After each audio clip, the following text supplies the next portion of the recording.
In the winter of World War II, a British submarine vanished beneath the waves, struck, crippled, and dragged to the ocean floor. For the next 36 hours, its crew fought not the enemy, but the sea itself, in a steel coffin running out of air. The North Atlantic in the winter of 1940 was not a battlefield in the traditional sense. There were no trenches, no front lines, no flags rising above captured ground.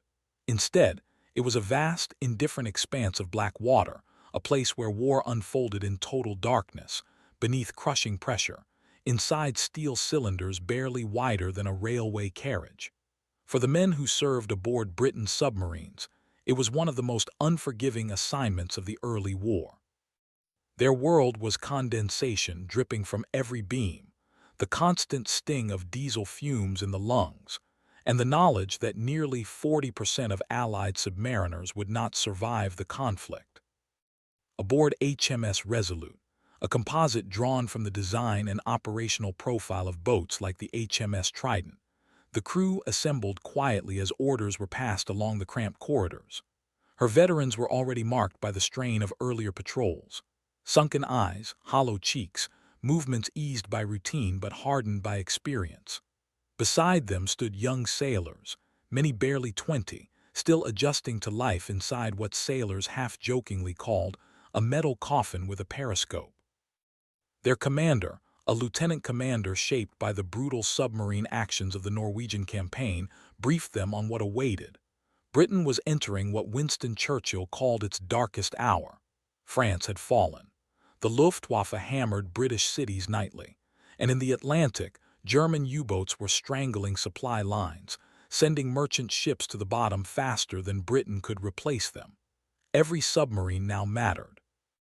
Every patrol was a chance, however small, to blunt the German onslaught. The Resolute's orders were simple in writing, deadly in execution.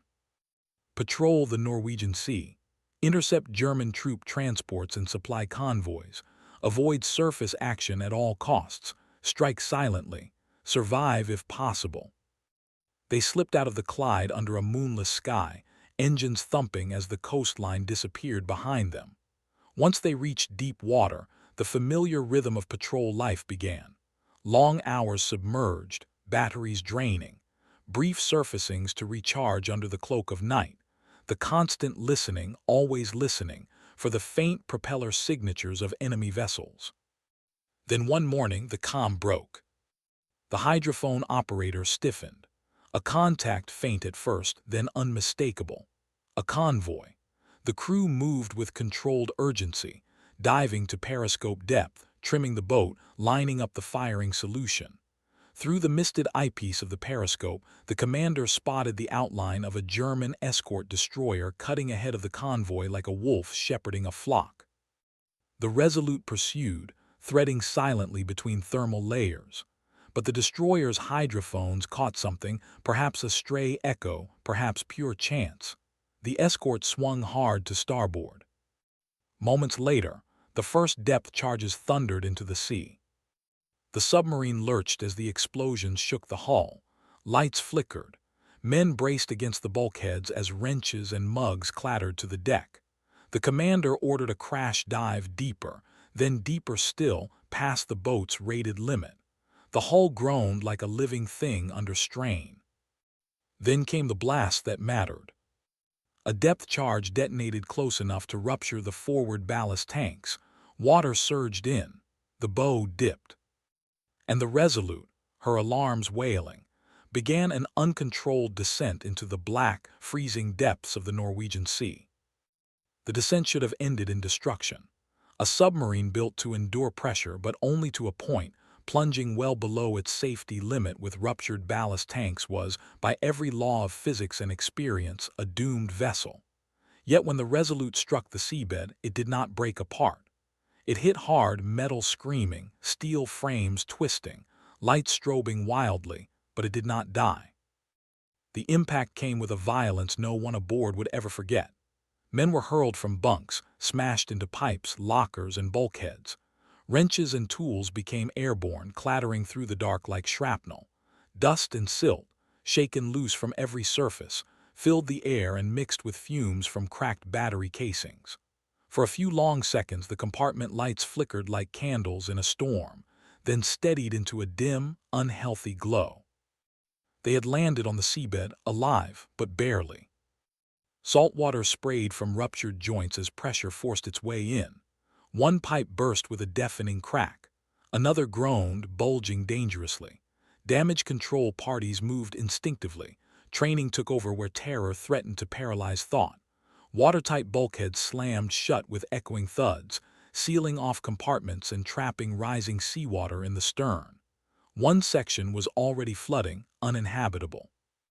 In the control room, the grim assessment unfolded in tight, clipped motions. Propulsion, lost. Ballast, ruptured. Batteries, damaged and overheating. The blow that should have killed them had instead delivered them into a slow and suffocating death. Depth gauges told the full truth, over 200 feet down, far below the survivable limit for the early war Davis submerged escape apparatus, whose suits and escape trunks were only rated for far shallower depths. If the submarine could not rise under its own power, there would be no escape, no swimming to the surface, no external rescue, not here. And oxygen, the most invisible enemy of all, was already counting down. With the stern compartment flooded and others sealed off, their breathable air was limited to the central sections of the boat. Estimates formed quickly, painfully. Perhaps 36 hours before rising carbon dioxide rendered the atmosphere lethal. Then came the silence. No depth charges, no explosions, no engines from enemy destroyers passing overhead, just the creaking of the hull, the distant groan of metal flexing under immense pressure, and the eerie stillness of the sea floor. Some men later said they imagined they could hear the ocean pressing down on them, a slow, crushing heartbeat from the deep. Rational or not, the effect was the same, an overwhelming realization that they were entombed in darkness, unknown to the world above, beyond the reach of help. If the Resolute could not lift herself, she would become another steel grave on the bottom of the Norwegian Sea. In the hours after the Resolute struck the seabed, the submarine transformed from a warship into something else entirely, a steel coffin suspended in freezing darkness.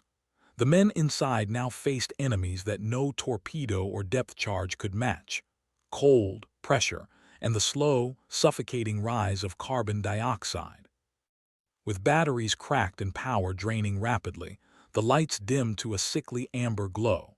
Shadows stretched across the narrow passageways, turning familiar machinery into looming silhouettes.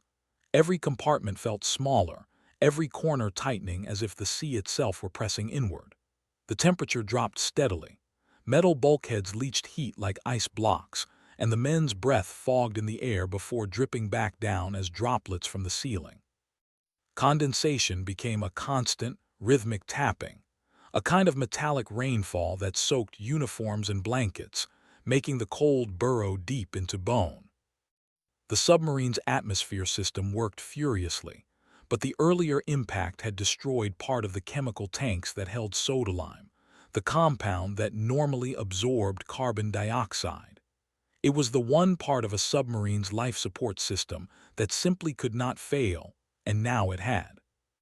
Within hours, men felt the change. Every breath seemed heavier, as if the air itself had gained weight. Lungs burned. Foreheads throbbed with the early signs of CO2 buildup: dizziness, nausea, the creeping sense that the room was slowly shrinking around them. The captain issued immediate orders. No unnecessary movement. No talking unless essential. And breathe slowly as human instinct would allow. Inside that eerie twilight, the human mind became both ally and enemy. At one point, a young sailor barely out of training felt cold seawater touch his boots. In the near dark, he imagined it rising, imagined the entire hull buckling. Panic seized him. He scrambled to higher ground, choking for breath, insisting the compartment was flooding. But the water was only a thin sheen of condensation on the steel deck plates. A veteran submariner, one who had survived earlier Arctic patrols, steadied him with a gloved hand, and a calmness earned through too many close calls. No invented words were spoken, but the gesture itself was grounding, a quiet anchor in a spiraling moment.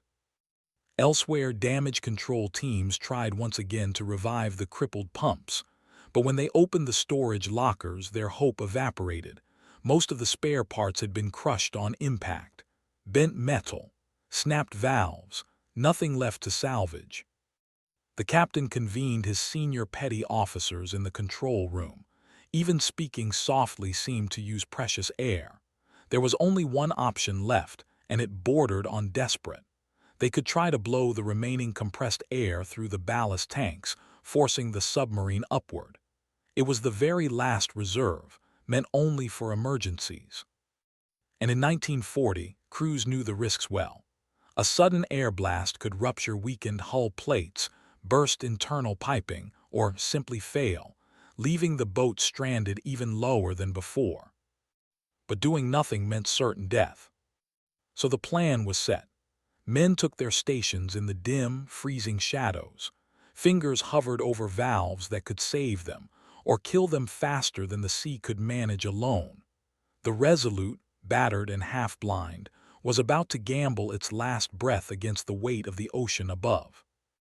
The order to blow the ballast tanks was given sparingly, almost reluctantly, as if speaking it aloud might drain the last of the submarine's hope. Moments later, the roar of compressed air thundered through the Resolute's wounded hull, a deep, metallic bellow that vibrated through every bolt and beam. Pipes rattled. Deck plates shivered under the surge of pressure. For the first time since the crash, the boat moved. Slowly, painfully, the bow lifted off the seabed. Men held their breath without meaning to, feeling the gentle upward tilt beneath their boots. After hours of oppressive stillness, even the smallest motion felt like a miracle. Silt and sand cascaded off the hull as the submarine rose through the darkness, rising perhaps 20 feet, no more, but enough for the depth gauges to flicker upward. But miracles were short-lived in the deep. As the compressed air depleted, the boat's weight asserted itself. The loose sediment that had cushioned the hull moments earlier now worked like a vice, pulling her back down. With a muted, grinding thud, the Resolute slammed onto the seabed again, harder than before. Sand and debris billowed around the keel, packing tightly under the submarine's belly. What had been a temporary grounding was now an anchor, a prison. The psychological shock was immediate and devastating. In the dim, amber half-light, shoulders slumped as the truth settled. Their one desperate chance had failed. Some men bowed their heads, tears sliding down silently.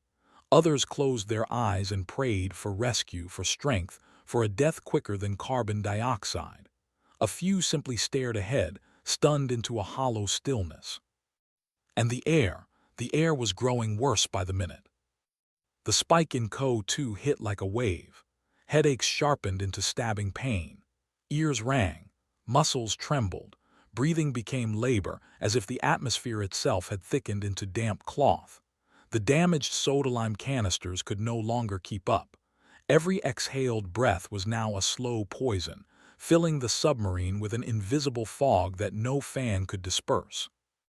The captain faced a decision no commander ever wants to confront, one rooted not in tactics, but in biology. The stern compartment, already sealed by emergency bulkheads, held 2 crewmen who had survived the flooding but were breathing within a space rapidly turning toxic. Keeping their hatch unsealed would allow foul air to migrate forward into the rest of the submarine, accelerating the CO2 rise. Sealing it permanently would slow the spread but doom the men inside. There are no recorded words for moments like this, and none are needed. The reality was clear, brutal, and understood by every submariner of the era. The hatch was sealed. Inside the stern, the trapped crewmen remained at their posts until the very end, preserving what little breathable air remained for the others. Acts of quiet, anonymous courage, the kind common in submarine service, rarely documented but deeply real, formed the backbone of such missions. With the final wheel spun shut, the captain stood still for a long moment. Another blow had struck his men, one not delivered by the enemy, but by the unforgiving physics of the deep. The Resolute lay motionless once more, pinned to the seabed, her air growing thicker, her options dwindling, and her crew waiting in the dark for whatever came next. By the time the submarine reached its 36th hour on the seabed, the boundary between consciousness and delirium had begun to blur. The air inside the Resolute had grown so thick with carbon dioxide that every breath felt like inhaling through waterlogged cloth. Muscles ached. Vision swam. The human body, deprived of oxygen and poisoned by its own exhalation, started to betray its owner. Men drifted in and out of semi-consciousness, slumped against bulkheads or sprawled on the cold deck plates. Some whispered to people who weren't there, fragments of conversations with wives, sweethearts, children. Others murmured that they could hear things no submarine could carry. Waves lapping gently against a beach, footsteps on a wooden pier, the distant peal of church bells. Classic symptoms of CO2 narcosis. But inside that steel tomb, they felt like haunting invitations from the surface world they might never see again. At the chart table, the captain fought to keep himself awake. His gloved hand trembled as he clung to the logbook, recording the failing conditions minute by minute. Battery voltage falling to critical levels, soda-lime canisters exhausted, temperature near freezing, crew incapacitated. If anyone ever found the wreck, these pages would tell the story. And if the submarine rose, if it somehow rose, the record would explain how close they had come to vanishing forever. With the air nearly gone and the batteries almost dead, one final idea surfaced, desperate, risky, but rooted in real submarine practice. If they could jettison the remaining fuel, the Resolute would become lighter. Not by much, but sometimes in the physics of buoyancy, a fraction was enough. There was a catch: fuel vapors. With ventilation crippled and sparks a constant risk aboard damaged wiring, one wrong flash could ignite the compartment and kill them instantly. But the alternative was slow suffocation. So the remaining conscious crew staggered to the manual fuel valves. Their hands shook. Some had to be guided into position. For nearly an hour they worked in dim, freezing darkness, spinning heavy wheels that felt fused by pressure and impact. Every muscle burned. Every breath was a battle. At last, a shudder. The submarine groaned, the hull flexing with a deep, resonant vibration. Something shifted. Instruments twitched. Dust and silt cascaded from the ceiling. Then the faintest upward motion. Agonizingly slow, barely perceptible but real. The Resolute lifted free of the seabed. No sudden drop this time. No sinking back into the sand. Inch by inch, buoyancy reclaimed the submarine from the grip of the deep. 36 hours after being entombed, the boat was rising, carrying with it the last fragile hope of the men who refused to die in silence. The hatch wheel groans, then turns. For a moment, no one breathes. Then, an explosion of sound. A rush of black, frigid Atlantic air blasts downward into the compartment, sweeping aside the suffocating heat and poison that had been closing in for hours. To the men inside, that first gasp feels less like oxygen and more like resurrection. Some scramble upward into the open night. Others, too weak to stand, collapse where they are, their chests heaving as clean air floods tortured lungs. Several stagger onto the deck of the crippled submarine and fall to their knees, retching violently from the CO2 that had saturated their bloodstream. It is just past dawn when the lookouts spot the silhouette of a British destroyer approaching through the mist. The faint emergency signal the crew had managed to send before the batteries died, a brief, fragile ping in the vast ocean, had reached someone. The destroyer HMS Resolute alters course immediately, cutting through the waves toward the half-dead boat and the men barely clinging to consciousness aboard her. The rescue teams descend in minutes, but the scene awaiting them is grim. Sailors lie motionless on the deck, their faces pale, their breaths shallow and irregular. Below, others slump against bulkheads where they had fought to stay awake, drifting in and out of consciousness during the final suffocating hours. The count is worse than the officers expected. Dozens are barely awake, several are near death. 2 never made it out of the sealed compartment. Royal Navy doctors move quickly, administering oxygen, checking pulses, forcing movement into numb limbs. Many survivors cough up blood, their lungs raw from hours of carbon dioxide poisoning. A few report that their vision still flickers at the edges, a lingering sign of how close they came to slipping into the dark for good. Later medical reports conclude that some of these men will never fully recover. Their lungs are permanently scarred. Frontline submarine service will no longer be possible. And yet, the fact that any of them survived becomes a story shared across naval bases from Scapa Flow to Halifax. Their endurance, hours in darkness, heat, and near-total loss of air, enters Royal Navy lore as one of the war's most extraordinary escapes. Weeks later, once the sea calms, salvage crews are sent to recover the submarine. When divers and engineers study the hull, they make a chilling discovery.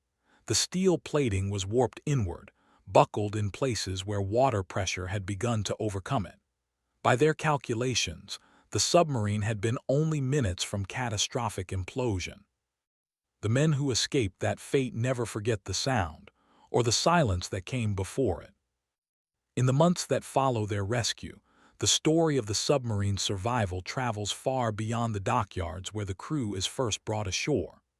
What began as a desperate struggle for breath on the ocean floor soon becomes a case study, one that reshapes how the Royal Navy understands the science, the danger, and the reality of undersea warfare. Submarines had always been instruments of silence, but their losses were often quieter still. During the Second World War, nearly 3/4 of all submariners who died did so without a survivor to tell the tale. Boats vanished without distress calls, without debris, swallowed by depth and pressure before surface ships even realized they were missing. In that grim statistical landscape, a full crew surviving a prolonged grounding, trapped on the seabed for more than a day, was almost unheard of. Naval investigators pore over the recovered hull. Engineers map the distorted plates where the pressure had nearly crushed the boat. Medical officers document the physiological collapse caused by oxygen starvation and carbon dioxide poisoning, and what they learn forces a reckoning. Escape procedures, unchanged for years, are immediately re-examined. The Royal Navy begins revising emergency action drills, placing newfound emphasis on compartment sealing, air management, and the psychological endurance required for extended entrapment. Equipment is redesigned as well. The Davis submerged escape apparatus, an early rebreather system introduced before the war, is studied with new urgency. Its limitations, exposed by this and other incidents, push engineers toward improved oxygen delivery, safer ascent techniques, and better training in submarine escape towers. Hull construction also enters a new phase of scrutiny. Wartime lessons had already demanded stronger frames and deeper operating limits, but the near implosion of this submarine provides stark physical evidence of where tolerances fail. Designers use this data to refine pressure hull curvature, reinforce critical joints, and implement more reliable ballast controls. Such refinements quietly influence the next generation of British submarines, from late-war T-class upgrades to the post-war Porpoise and Oberon classes. In training rooms from Gosport to Portsmouth, instructors begin to retell the ordeal. Some phrase it bluntly: if they survived 36 hours on the bottom, you can survive what comes next. It is less a boast than a reminder that discipline and calm, not luck, kept those trapped sailors alive. Their experience becomes required reading for new recruits, not as a tale of heroism, but as a demonstration of how procedure, endurance, and collective resolve determine who returns to the surface. Yet beneath the technical lessons lies a deeper truth about submarine warfare. For every crew that escaped the depths, dozens never returned. No battlefield offered so little mercy, no domain punished mistakes so quickly or so completely. Most submariners died unseen, their stories sealed inside the very steel meant to protect them. And that is why this survival mattered. It stood as rare proof, evidence that courage in the Second World War was not always forged in gunfire or torpedo strikes, but in the long, silent hours when men waited for death and refused to surrender to it.